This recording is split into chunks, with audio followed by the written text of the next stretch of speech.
Halo sahabat tonton, siapa nih yang penasaran dengan kelanjutan cerita di drama Would You Marry Me? Yuk kita mulai jalur cerita kelanjutan episode 11 ya.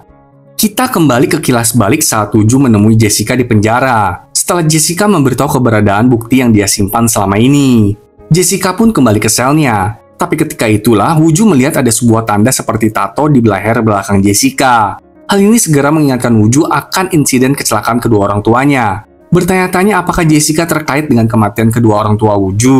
Kemudian, Woo menemui Mary untuk menceritakan hal ini. Mary mengatakan dirinya tahu dari Sun Hee kalau sekitar 25 tahun lalu, Jessica pernah bekerja di perusahaan bakery. Woo serta Mary mulai merangkai semua kejadian ini, dan akhirnya menebak dengan tepat kalau paman Woo serta Jessica memang terlibat dalam kematian orang tua Woo.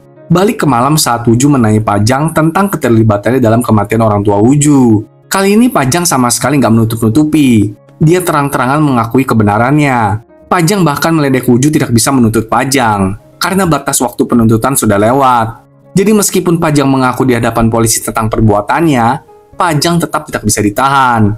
Pajang juga menjelaskan kenapa dia menghabisi kedua orang tua Woo. Karena ayah Woo mengetahui perselingkuhan Pajang dengan Jessica. Ternyata sejak awal Pajang menikahi Mion, Pajang sudah berencana mengambil alih perusahaan bakery.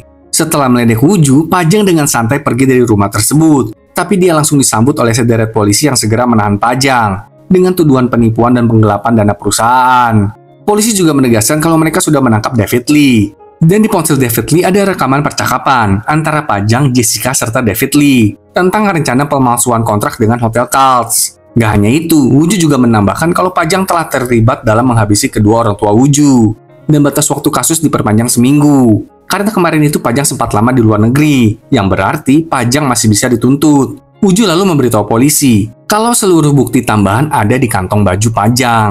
Karena kan tadi Pajang sendiri yang mengambil bukti tersebut dari rumah Jessica. Udah tamat deh si Jang ini, nggak bakalan bisa mengelak lagi pokoknya. Beberapa lama setelah itu, Pajang akhirnya diadili atas semua perbuatannya, yaitu penipuan, kontrak palsu, menghabisi Pako, menghabisi orang tua Woo, konspirasi dengan Jessica, mencelakai nenek Woo dan semuanya deh. Maka karena itu, hakim memberikan Pajang hukuman seumur hidup. Sedangkan Mion, dia berada di sisi ibunya yang masih koma, mengatakan kalau dirinya nggak bisa datang ke sidang suaminya, karena Mion nggak sanggup menghadapi suaminya itu, mengingat perbuatannya super di luar akal. Mion bertanya-tanya, mengapa dirinya bisa-bisanya ditipu sampai segininya oleh Pajang? Memang cinta itu buta dan tuli ya, ampun deh. Kemudian Woo serta Mary mendatangi makam kedua orang tua Woo.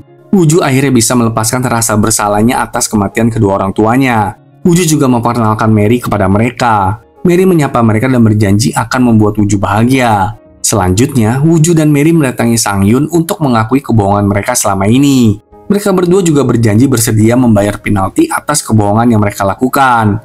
Mendengar pengakuan tulus mereka, Sang-hyun hanya bisa menghela napas. Di rumah sakit, nenek Woo akhirnya siuman juga. Seluruh keluarga sangat senang menyambut nenek Woo yang sudah sadar kembali. Tanpa kekurangan suatu apapun, benar-benar kembali normal seperti sebelumnya. Kemudian, Mion mengajak Woo berbicara. Dia berjanji akan mengembalikan dana perusahaan yang hilang. Dan Mion juga menyesal atas perbuatan keji suaminya itu. Mion sampai tidak sanggup menatap Woo karena saking merasa bersalahnya.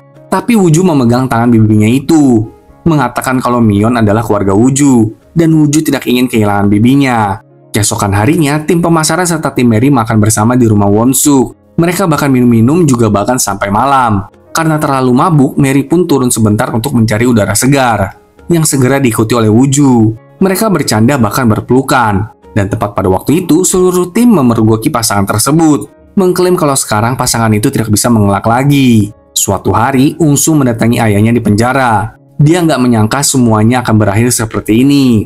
Tapi Pajang tetap tidak mengakui perbuatannya sampai akhir. Intinya, Pajang merasa dirinya tidak bersalah dan bahkan hendak mengajukan banding. Wah, gila banget dah ini manusia ya. Kemudian terjadi kehebohan di Toserba Beauty karena sebuah berita yang menyatakan kalau wali kota kenalan Sungu telah tertangkap korupsi. Apalagi Toserba Beauty kan sering banget melobi si wali kota tersebut. Akibat hal ini, Sungu digebukin parah oleh ayahnya. Dan ayah Sungu memerintahkan agar Sang-hyun yang menjadi tumbal menggantikan Sungu.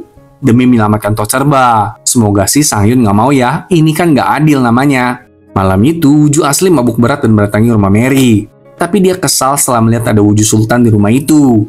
Mary serta Woo Sultan sedang mempacking barang-barang Mary. karena Mary akan pergi dari rumah mewah tersebut dan tinggal bersama dengan adiknya. Wujud asli tambah sedih ketika melihat Mary dan Wujud Sultan saling sayang menyayangi. Sakit hati banget deh si Wujud ini. Karena rasa kepahitan yang mendalam, besoknya, Wujud asli mengirimkan sebuah artikel ke media tentang dirinya yang akan melakukan konferensi pers terkait Wujud Sultan. Wah, heboh dah semua pers kan? Berita tentang Wujud asli yang akan melakukan konferensi pers pun bahkan sampai ke Mary yang segera menghubungi Wujud Sultan. Sementara itu, Wujud asli sudah bersiap melakukan konferensi pers. Dia mengklaim kalau seorang pewaris perusahaan terkenal melakukan perselingkuhan hingga menghancurkan keluarga biasa dan menipu tos serba demi meraup undian hadiah utama. Aduh, super emosi banget nggak sih sama si Wujud ini ya? Bener-bener deh, cinta ditolak, konferensi pers bertindak. Apa yang akan terjadi selanjutnya? Saksikan episode terakhirnya besok ya, sahabat nonton. Sampai jumpa.